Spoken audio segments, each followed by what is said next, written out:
what I'm obsessed with. That's what all the after hours entrepreneurs are obsessed with. Better content, less time. And something Nick has been really diligent about is producing a live show every Saturday at 9 a.m. Eastern.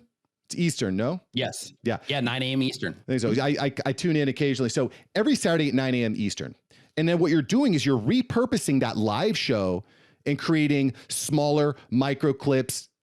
And this is something I think is really, really prolific. The challenge though, Nick, I think is when you're hosting your live audience is going to want a different experience than your post live audience, right? There, you know, the post live audience doesn't care that you're communicating with John Smith and the audience. They just want to, you know, they want the book. So how do you structure your live show in a way that is extremely engaging for your post live audience? What are you doing? Give me a couple takeaways. So I don't live stream for the sake of repurposing the content. I repurpose the content because the live streams make it possible. So that wasn't something that's intentional. It's just something that after a period of time, people kept saying, hey, I would love to hang out in your live streams, but I don't have the time. I would love to, you know, get some of this information because on my YouTube channel, everything is extremely targeted. I make sure that I'm getting in front of the right audience, all that stuff. My live streams, I answer question after question after question after question. I have a form that they fill out. I do it all for free. Super chats go to the top of the line, of course, but basically like it gives people the opportunity to get customized questions customized answered based on the things that they're dealing with on their YouTube channels. So because of that, it just happened to work out in my case that each question can essentially be turned into a piece of video content. The entire live stream can be turned into a podcast, which I'm not as committed to that as I should be. I have like a handful of them up there, but I should be way more committed to that, but I'm just not. But you need to talk to me and my team over here, Nick. We got your back. We'll help you out. Yeah, we do actually. We need to have that conversation. Totally. Absolutely.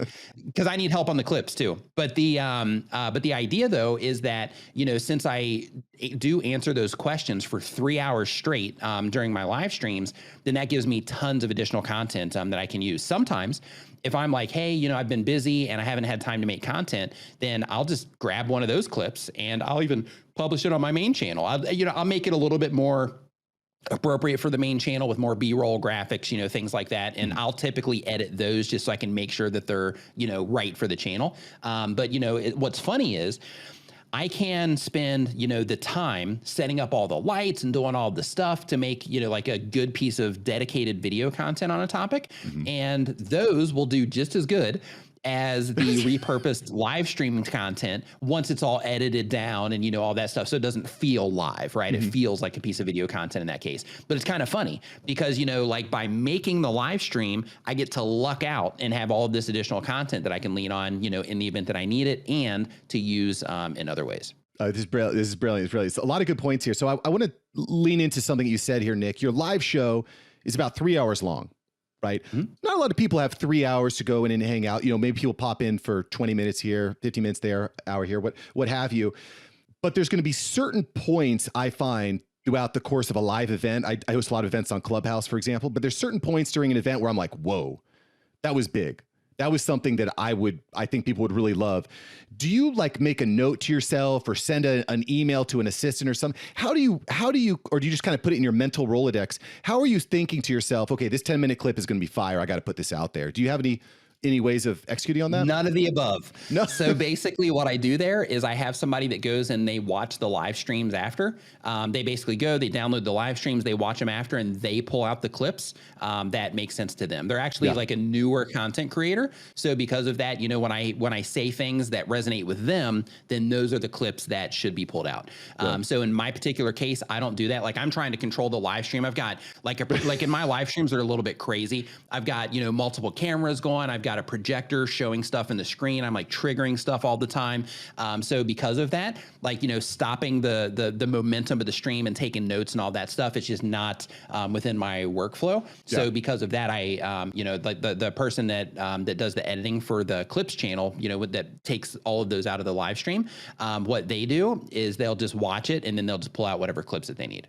Yeah. Or whatever clips resonate with them. And, you know, there's a reason why a Joe Rogan has a Jamie. There's a reason why all these great creators have someone that's working on the production, because like you said, managing a live room or live, there's a lot going on at all times. So I dig you. Yes. I dig where you're at there. But for anyone just starting off that doesn't have a Jamie or an assistant, that's something that I've been doing that I've been pretty happy with. Just jotting down like a quick timestamp, like 30 minute, and then I can easily go back and repurpose that clip.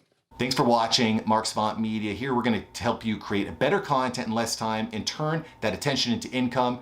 If you love this video, you're going to love these videos here. Click the one. Me and my team specially selected this just for you. Click the link, check out the video. I'll catch you here next time on Mark Savant Media. Peace.